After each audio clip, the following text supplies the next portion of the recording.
Hello, guys, and welcome back to another episode. Today, we are talking about the winter solstice and Christmas energy. So, the winter solstice takes place on the 21st, and this is all about a time of going within. So, the good news is here on out, we're actually going to be working our way to more light, but it's actually the darkest point of the year. So it's the day of most darkness, and it really signifies this time of going within. And I think we've been already feeling this. After the fall equinox, things just start to feel more internal, like the leaves are shedding, everything is releasing, anything that no longer serves us, we're really letting go of and just coming into this space of within, a lot of time to reflect. I don't know about you guys, but the summer energy is so outward. I almost like, you know how I feel about summer. I never wanted to go, but I almost needed a break from it. And I needed the transition because it's such extroverted energy. And when the fall comes, it really is like releasing what no longer needs to be there, coming down to your basics, your essentials, and it creates time to get clear because it's you coming into your own energy and less of the distractions and the outward energy. Everything serves a purpose, but that's the shift we take in fall. And then into winter, it becomes even more still. It's like this point of stillness coming in, really getting clear on where we want to go next. And over these last few weeks, for me personally, and especially after that shift of Pluto into Aquarius, we are coming into this new energy and new beginning. And what's been happening is it's created time for clarity, being that we're in this season of darkness and season of stillness. It creates space for us to truly listen, to be reflective over this past year. What things came up emotionally? What thoughts came up? And we're also in a Mercury retrograde too, which also really supports this too. It's this time of reflection. What has worked? What have I wanted to take action on that I haven't? What dreams do I have that I need to start aligning my energy to in order for them to come into fruition? So you may have started to feel all of this reflective energy, and that it's the perfect time to do that, especially before we transition into the quote unquote new year. So during winter solstice, it's so important to take time to go within, to find stillness, to honor the darkness and the light that lives within us, because without light, we need darkness too. We need it all. And it's to be honored, even though the light feels a lot more comfy and warmer, the shadow and the darkness lives within us as well. So just observing that and honoring what comes with the light and darkness. And then where do we want to go from here? How do we want to move forward? And as we move forward, we come to Christmas, which is a holiday that's celebrated by so many people. And I think the beautiful thing about Christmas is that even if you are not Catholic, a lot of people have started to celebrate Christmas.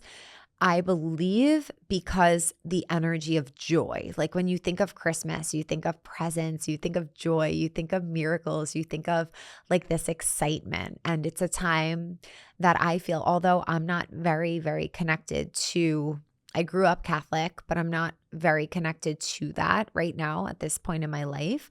We can all connect to this energy of joy and receiving and giving and miracles and this like super exciting, sweet, joyful energy. With that comes this energy of how I see it, and this is my interpretation of things, after spiritual awakening and being a Catholic my whole life, going to Catholic school, high school, loving to learn about every religion. Like my favorite classes were religion, not specifically because I felt super connected to it, but because I always felt this interconnectedness between every single religion. Like I would love learning about all different types of beliefs and religion. And I truly believe that there are common threads through so many of them for a reason, obviously, but I subscribe to the idea that we are all one, and there's something that we can learn through every religion. I learned so much about Judaism over my life and was fascinated by the traditions and so many of the teachings there.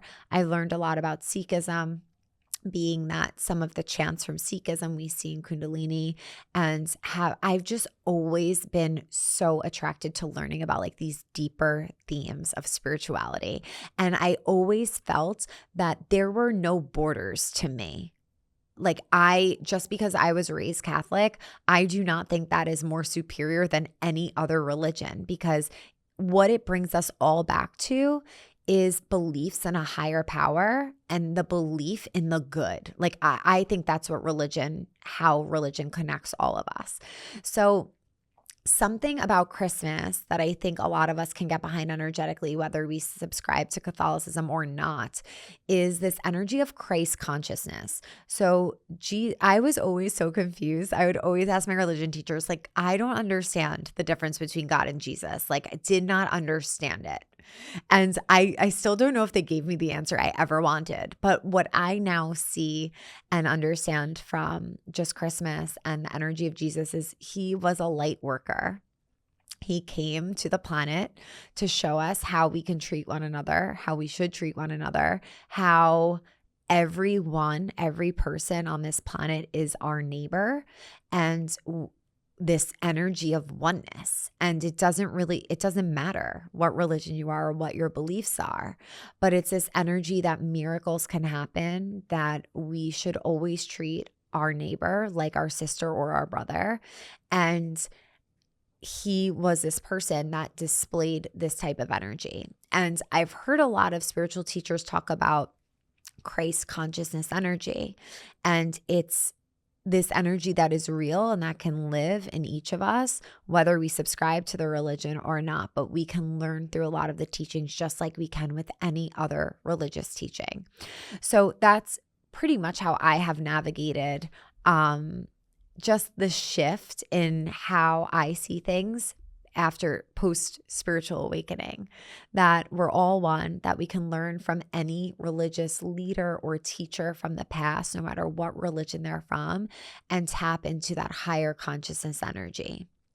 And I think as we continue to go into the Aquarian age, we're going to see that more and more and more, just learning from one another and realizing we're all so much more similar than we are different, and coming together as this collective knowing of a higher power and not as many like borders around it.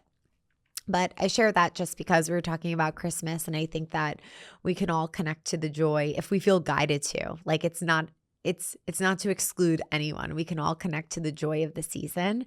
And with that, it's the winter season, but it's also the Christmas energy as well. So this holiday season, I'm going to be spending it with my family, and then we split. We do Christmas Eve with my family and then Christmas Day with Vinny's family. And as I shared in the Thanksgiving episode, sometimes it just becomes a lot, the splitting, the sharing, but we kind of found a way that it feels really good for both of us, good for our families, and we get a lot of time with everyone. We didn't want to keep splitting the day because it felt like a rush and it felt like we were like on a time frame.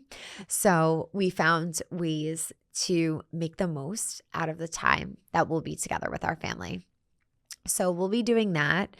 I think during this time, as I said in the Thanksgiving episode, just finding times to pause, finding moments to just be where your feet are and enjoy what's around you, not subscribing to the rush or the hyper consumerism of the time period and of the season, but really thinking about like, what can we share with one another? What can we gift one another that will really bring us joy, that can benefit our individual life, but also like thinking about the planet as well.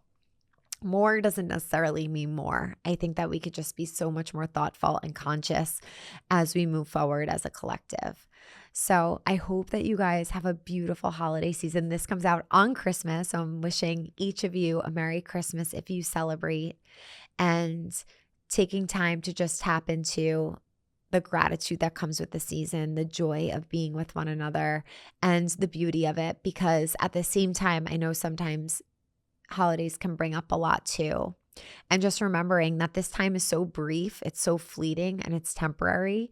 And I know that each of us can find things to be grateful about right here, right now, being able to shift the frequency, and maybe even sitting with what is hard and what's challenging, but also seeing the blessings of what exists at the same exact time, because we can hold more than one feeling and emotion in one circumstance. And sometimes the holidays can bring that conflicting energy.